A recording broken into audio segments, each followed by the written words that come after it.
What's up, everybody? Hope you're having a good weekend. Justin here to do a new series, new shows, new series of videos.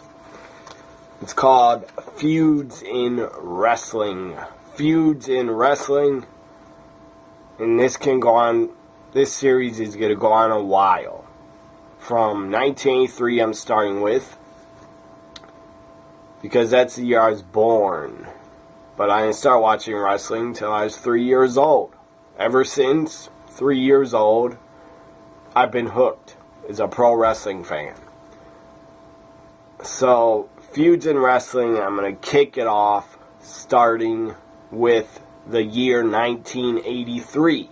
Because in 1983, I'm a fan of the history of the business. And in 1983, there were some good feuds in wrestling. And I'll start with 83, and I'll go all the way up until 2017, or until past, or I'll do the entire year 2017 of what I thought were the best feuds in wrestling. So 83, you got a lot of territories. A lot of territories were still around. A lot of major companies like the AWA, WCCW, WWF, NWA. Not just excuse me, not just NWA, but they were called Mid-Atlantic Championship Wrestling, but later on it became the NWA, Mid-Atlantic Championship Wrestling, under Jim Crockett Promotions. So I'll start off with that company, because Mid-Atlantic, they were, I believe, under the NWA umbrella. So NWA in 83 had some really good feuds. Up first that I can think of is, I believe it's January or February, because I watched it on the network, on Mid-Atlantic Championship Wrestling on the network. I know it was 83. It was either January or February. Rowdy Piper and Dick Slater, they had a great feud. They had a really good feud. Also, from the NWA in 83, Mid-Atlantic Championship Wrestling, or maybe they were just called Mid-Atlantic Wrestling, I forget. Ricky Steamboat and his partner Jay Youngblood. Sadly, Jay Youngblood passed away as a very young guy. Ricky Steamboat, Jay Youngblood had a great feud in 83 against Sergeant Slaughter and his partner Don Cornudo. Very good feud for tag team wrestling. And they had very, very good matches. Ric Flair had a feud going into the first ever Starrcade. Ric Flair had a great feud with Dick Slater and Bob Orton. Ric Flair going into Starrcade again. Ric Flair had a really good feud with Harley Race going into their match at the first ever Starrcade in a cage, where Ric Flair would win his second NWA World Championship. Also, going into Starrcade, Rowdy Piper had a great feud. And a year later, these guys would go to the WWF. But at Starrcade 3, leading up to it, Rowdy Piper and Greg Valentine had a great feud. Had a legendary match, legendary chain match, dog collar match at Starrcade 3, where both guys beat the crap out of each other. And I guess Greg Valentine beat on Rowdy Piper's ear with the chain, and Piper lost a lot of his hearing in one of his ears from that match. So now we're going to go to... So those were the top feuds from Mid-Atlantic Wrestling, NWA. Now I'm going to go to the WWF. I believe Vince McMahon Jr. might have owned it in the beginning of '83. He might have bought it from his father. I'm not sure if Vince Sr. still owned it. But it was called WWF. It wasn't the WWF. So in '83, you had great feuds with Bob Backlund. Bob Backlund was a world champion for basically, I believe, the entire year in '83. Ivan Koloff and Bob Backlund had a pretty good feud. Bob Backlund, going into the late '83, December, and throughout the year, Bob Backlund had a good feud with the Iron Sheik. Bob Backlund had a good feud with Pat Patterson in '83. Jimmy Snuka, the Superfly Jimmy Snuka, the guy's a murderer, but he's passed away now. Jimmy Snuka had a great feud with Don Morocco, where they had a cage match in Madison Square Garden, and Jimmy Snuka jumped off the top of the cage, did his Superfly Splash, and it was pretty awesome. So Jimmy Snuka, Don Morocco had a really hot feud in '83. So those are the top feuds from the WWF in '83. Now I'm going to go to, I believe is Georgia Championship Wrestling, I think. Anyways, Tommy Rich, Wildfire Tommy Rich, had a great feud with Buzz Sawyer. They had a really good feud. Now I'm going to go to the AWA. AWA, Nick Bockwinkel, the champion, had a pretty damn good feud with Hulk Hogan over the AWA title.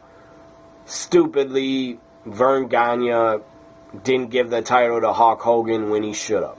Maybe Hogan went to left your ass for a bigger company. And look, Hogan was supposed to do more dates with AWA, but instead he jumped ship to work for Vince McMahon Jr. Because Hogan probably should have got the AWA World title. He didn't. That's probably why he left. Or else he probably would have stayed there. And the AWA could have made a ton of money. A ton of money with Hulk Hogan as their franchise top star. But Vern Gagne, the guy was stubborn. And he was stupid. And he let Hogan jump ship because he didn't give him what he wanted. Didn't give him the world title. And also, Vern Gagne wanted to take Hulk Hogan's part of his paycheck that he made in Japan. He wanted to take part of that money. I don't know why. It wasn't his damn money. So, that's what Hogan said. That Vern Gagne wanted to take part of his Japan money from working in Japan. That was dumb move by Vern Gagne to try to do that. So, Memphis Wrestling. I believe this was '83. I believe it's '83. Maybe, I don't know.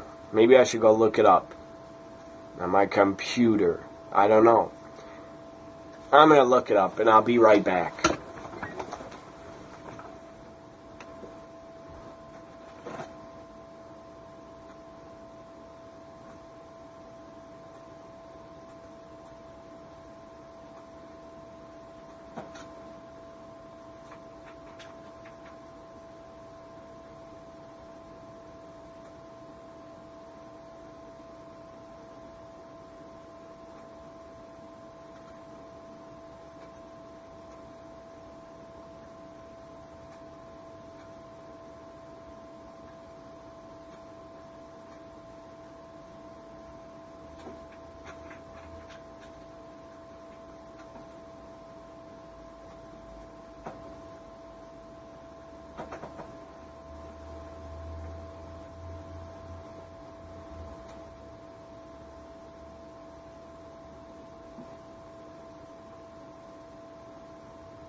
So, I'm back.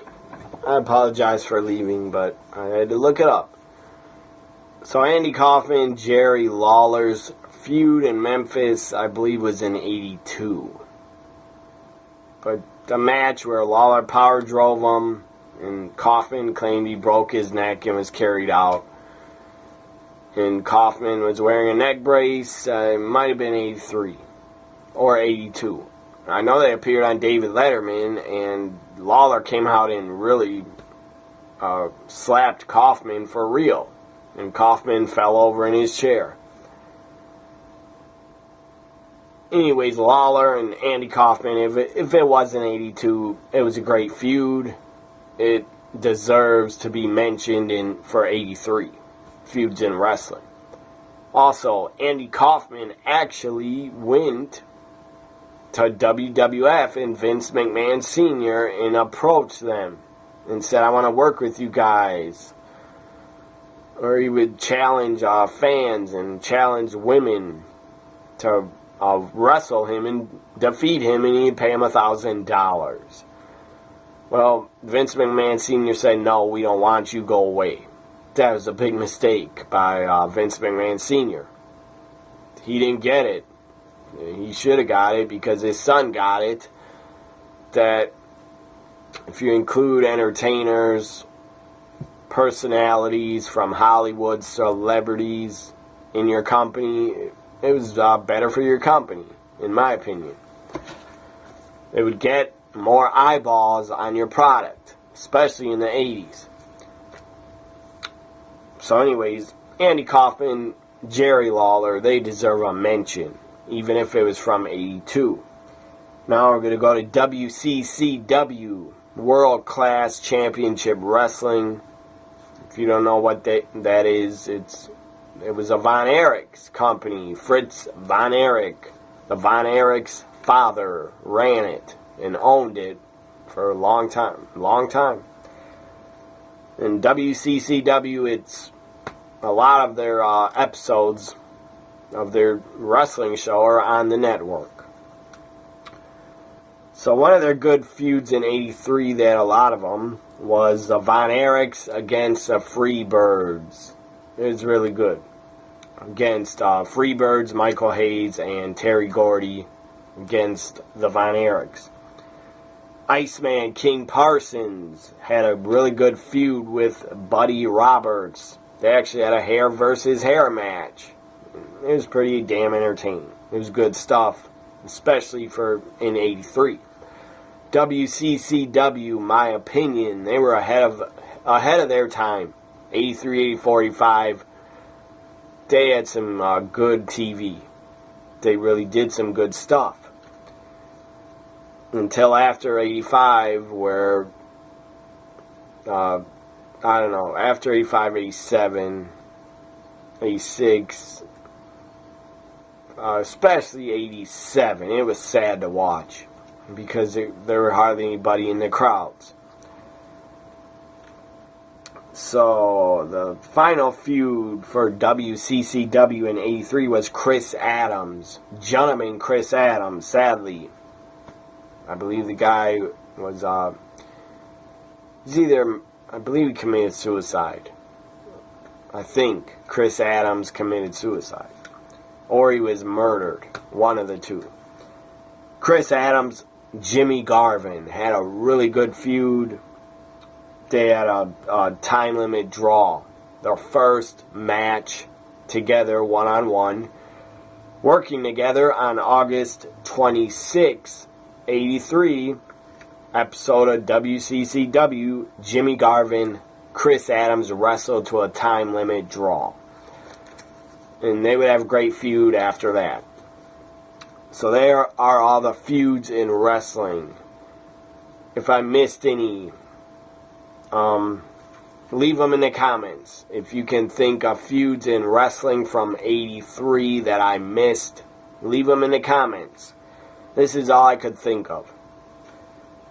And I never saw Georgia Championship Wrestling, but I know Tommy Rich and I know Buzz Sawyer had a really good feud in 1983.